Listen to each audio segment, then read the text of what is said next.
My fiancé said, "My friends think you're not impressive enough for me. I should aim higher." I replied, "Then go ahead." That same day, I canceled the venue, the ring, everything, quietly. 2 weeks later, at 2 a.m., her closest friend called me crying.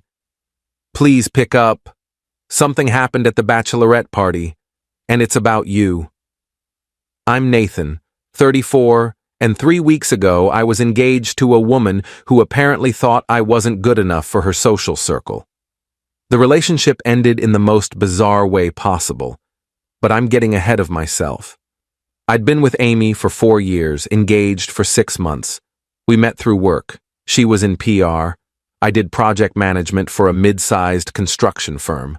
Nothing glamorous, but stable and well-paying. We had what I thought was a solid relationship. We traveled together, had the same sense of humor, talked about having kids someday. Her friends always seemed nice enough when we hung out, though I noticed they had a tendency to talk about money and status more than I was comfortable with. The breaking point came on a Wednesday evening 3 weeks ago. We were at her apartment having dinner. I'd picked up Thai food on my way over, and she seemed distracted, kept checking her phone, giving short answers to my questions. Finally, I asked what was wrong. "I had lunch with the girls today," she said, not looking up from her pad. "Thai, okay. How was it?" "They were asking about the wedding, about you." Something in her tone made me set down my fork. "What about me?" She sighed like I was making this difficult. "They were just asking questions. What you do, what your family's like, what kind of life we're going to have." And honestly, Nathan, they think I could do better, that I'm settling. I sat there for a second, processing that. "Your friends think you're settling by marrying me." They didn't say it like that exactly. They just think you're not as ambitious as you could be, that I should aim higher. And the more I think about it, maybe they have a point. A point about what? About whether we're really compatible long term. I mean, you're happy with where you are career-wise, but I want more. I want to travel first class, live in a nice neighborhood, send our kids to private schools. Can you provide that? I felt something cold settle in my chest. "I make good money, Amy. We've talked about our future. You've never said any of this was a problem before." "I know, but talking to the girls made me realize I've been, I don't know, not thinking big enough. They think I should be with someone more impressive, someone who makes them jealous, not someone who makes them ask, 'But what does he do exactly?' So your friends don't think I'm impressive enough, and now you agree with them." "I'm just being honest about my concerns." I nodded slowly. "Okay. Then go ahead and aim higher." She looked surprised. "What?" "If you think you can do better than me, go ahead and try. I'm not going to sit here and audition to be good enough for you or your friends. Either you want to marry me or you don't." "Nathan, don't be dramatic." "I'm not being dramatic. I'm being clear. You just told me I'm not impressive enough. You think you're settling. So don't settle. We're done." "Wait, you're breaking up with me over this?" "I'm trying to have an honest conversation." "No, you're telling me I'm not good enough while expecting me to somehow convince you otherwise. I'm not doing that. You can have the ring back tomorrow. I'll drop it off." I left, drove to my apartment and sat on my couch for about 2 hours in the dark, just processing what happened. Then I started making calls. First, the venue. Canceled, lost the deposit but didn't care. The caterer, canceled. The photographer, canceled. I'd paid for about 70% of the wedding expenses because Amy was saving for the honeymoon. So most vendors had my card on file. I systematically canceled everything I could that night. The next morning, I took the engagement ring, an $8,000 ring I'd saved for over a year to buy, back to the jeweler. They had a return policy within 90 days minus a restocking fee. I got about $6,500 back. Then I texted Amy, "Ring is returned. All wedding vendors I paid for are canceled. You're free to aim higher now." She called immediately. I didn't answer. She called 17 more times that day. I blocked her number. Update 1. The first week after the breakup was surreal. Amy tried to reach me through mutual friends, through social media, even showed up at my apartment once. I didn't answer the door. Our mutual friends were divided. Some thought I'd overreacted, others thought Amy had revealed her true colors and I'd dodged a bullet. What I didn't know was that Amy hadn't told anyone we'd broken up. She was still posting about wedding planning on social media, still talking to her friends about dress shopping. According to my friend Jake, who was friends with one of her bridesmaids, Amy was telling everyone I was going through something, and we were taking a short break. She wasn't accepting that the wedding was off. 2 weeks after the breakup, Amy's bachelorette party was scheduled for that weekend. I'd forgotten about it entirely until Jake mentioned it. The party was supposed to be in Nashville, a whole weekend thing with her 6 closest friends. I figured she'd cancel it once reality set in, but apparently she went through with it. At 2:47 a.m. on the Saturday night of her bachelorette party, I got a call from an unknown number. I almost didn't answer, but something made me pick up. Hello? Nathan? It's Jessica. Amy's maid of honor, crying so hard I could barely understand her. Jessica, what's wrong? I need to tell you something I can't. We can't let Amy do this to you. Oh my God, I feel so sick. Slow down. What are you talking about? The bachelorette party. We're in Nashville. Amy's been drinking all night and she told us everything. About why you broke up.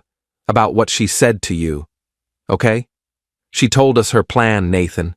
She's not accepting the breakup. She thinks if she just continues planning the wedding and shows up at the venue on the wedding date, you'll go through with it because you won't want to embarrass her in front of everyone. I sat up in bed. What? She rebooked everything. The venue, the caterer, everything you canceled. She's been using her credit cards and her parents' money. She told us tonight that she knows you were just upset and that on the actual wedding day, you'll show up because you love her. She said she's not letting you throw away what you have over one stupid comment. Jessica, we broke up. I told her we were done. I know, that's why I'm calling. She's delusional, Nathan. She thinks if she just pretends everything is fine, it will be. And her friends, these girls here, they're encouraging her. They keep saying you'll come around, that all guys get cold feet, that she just needs to be persistent. Where is Amy now? Passed out in the hotel room, but before she passed out, she said something else, something that made me physically ill. What? Jessica was crying harder now. She said if you don't show up to the wedding, she'll tell everyone you abused her, that she'll make up a story about why the wedding was canceled that makes you look like a monster. She said her friends will back her up, that no one will believe your side because she's more likable. I felt ice water in my veins. She said that? Yes, I swear to God, Nathan, I heard her say it. We all did. And most of these girls laughed like it was a joke. But I know Amy. She'll do it. She's so obsessed with not looking bad that she'll destroy your reputation to save face. Why are you telling me this? Because it's insane. You're a good guy. You didn't deserve what she said to you, and you definitely don't deserve this. I told Amy I thought she was wrong about you not being impressive enough. I told her she was being shallow and stupid, but she wouldn't listen. And now she's planning to either trap you into a wedding or ruin your life if you don't comply. I was quiet for a long moment. Are the other bridesmaids there with you? Yeah, most of them are asleep or drunk. But Melissa heard everything too. She's here with me. We both think you need to know. Can you record Amy saying this stuff, or get any of it in writing? I can try. She has our group text where she's been talking about the wedding like it's still happening. I can screenshot that. Do it. Send me everything. And Jessica, thank you for calling. I know that wasn't easy. After we hung up, I sat in bed staring at the ceiling trying to figure out what to do. 20 minutes later, my phone buzzed with screenshots. Amy's messages to her bridesmaids were unhinged. Nathan will come around. He's just being stubborn. He'll show up on the day because he won't want to humiliate me. And finally, If he doesn't show up, I'll just tell everyone he was controlling and I called it off. No one will blame me. Update 2. Sunday morning, I called a lawyer, explained the situation, showed him the screenshots Jessica had sent. He said while Amy hadn't technically done anything illegal yet, her threat to falsely accuse me of abuse could be considered defamation if she followed through. He advised me to document everything and prepare for the worst. I also called Amy's parents. Her dad picked up. "Mr. Patterson, it's Nathan. I need to talk to you about something serious." "Nathan. Amy said you two were working through some issues. Everything okay?" "No, sir. Everything is not okay.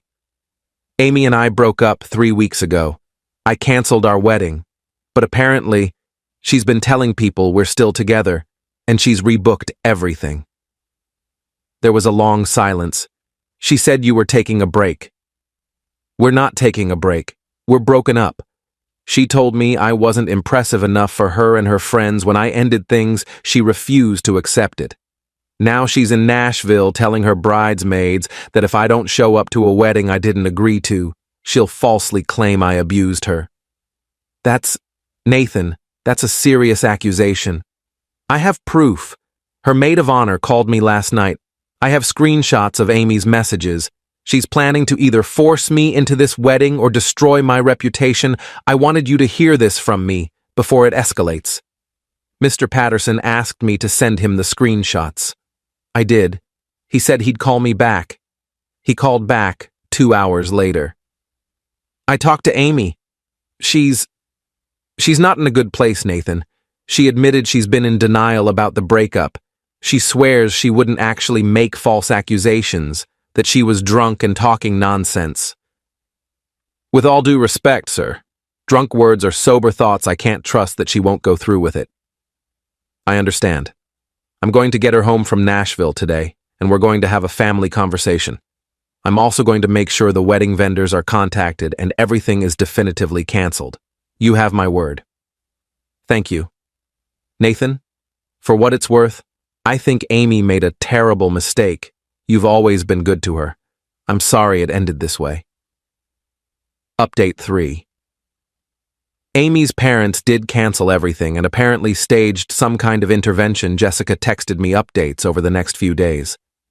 Amy was forced to tell her friends the truth, that we were broken up, that she'd sabotaged the relationship by telling me I wasn't good enough, and that her plan to wait me out had failed spectacularly.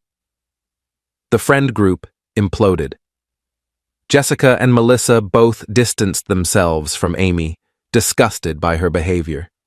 The other bridesmaids apparently felt deceived and embarrassed that they'd been helping plan a wedding that wasn't happening. Amy's reputation in her social circle took a massive hit. 4 days after the Nashville incident, Amy sent me a long email. It was partly apologetic, partly defensive, and included a lot of excuses about how she'd been confused and influenced by the wrong people. She claimed she never would have actually accused me of abuse, that it was just drunk talk. She asked if we could meet for coffee to get closure. I didn't respond. A week later, I heard through Jake that Amy had started therapy. Her parents had apparently made it a condition of continuing to support her financially. I was glad she was getting help, but it wasn't my problem anymore. The weirdest part of all this was how many people reached out to tell me I'd done the right thing. Friends I hadn't talked to in years, even Amy's cousin, who I'd met maybe twice, sent messages saying they'd always thought Amy was too focused on appearances and status. It was validating, but also made me wonder how many people had been thinking that while we were together. Final update. It's been 2 months since the breakup. I'm doing well, all things considered. I've been focusing on work, started going to the gym more consistently, and reconnected with some friends I'd neglected during the relationship. Jessica and I have stayed in touch, just as friends. She feels guilty about not speaking up sooner about Amy's behavior. I told her she doesn't need to feel guilty. She called me when it mattered most. Amy moved to a different city about 3 weeks ago, got a job transfer according to Jessica. I think she was too embarrassed to stay here after everything that happened. The story got around, not because I told people, but because the bridesmaids talked, and it spread. In a city this size, that kind of drama doesn't stay quiet. I ran into one of Amy's friends from that lunch, the one who apparently started the whole "you're not impressive enough" conversation. At a coffee shop last week, she actually approached me. "Nathan, hi. Can I talk to you for a second?" "Sure. I just wanted to say I'm sorry. For what I said about you to Amy, I didn't think she'd actually take it seriously, and I definitely didn't think it would blow up like this." "What exactly did you say?" She looked uncomfortable. "I asked if you were really ambitious enough for her lifestyle. It was stupid and judgmental. I was projecting my own issues onto your relationship. Amy's always been a little insecure about how she measures up, and I think I fed into that. I feel terrible." "Did you know she was planning to go through with the wedding anyway?" "No, I swear I didn't know about that until after Nashville. When I found out what she said about making false accusations, I was horrified. That's not okay." "No, it's not. For what it's worth, I think she really did love you. She just got it in her head that she needed to be with someone more flashy to prove something to people. It was never really about you." I nodded. "Thanks for apologizing. I appreciate it." She left, and I sat there with my coffee thinking about what she'd said. Amy loved me, but not enough to defend me to her friends, not enough to be proud of what we had instead of chasing some imaginary better option. That kind of love isn't enough. I'm not bitter anymore, just relieved. Relieved that I found out before the wedding. Relieved that Jessica called me that night. Relieved that I didn't waste more years with someone who saw me as a status symbol instead of a partner. The engagement ring money is sitting in a savings account. I'm not sure what I'll do with it yet. Maybe a trip somewhere I've always wanted to go. Maybe just let it sit there as a reminder that I made the right choice. Amy's parents sent me a card last week apologizing for everything and thanking me for handling it with maturity. That was unexpected, but nice. As for dating again, I'm not there yet, but I'm open to it eventually. Next time, I'll be more careful about someone's values, about whether they see me as enough, exactly as I am, without needing to be more impressive for their friends. I learned that the right person won't need to aim higher because they'll already know they hit the target.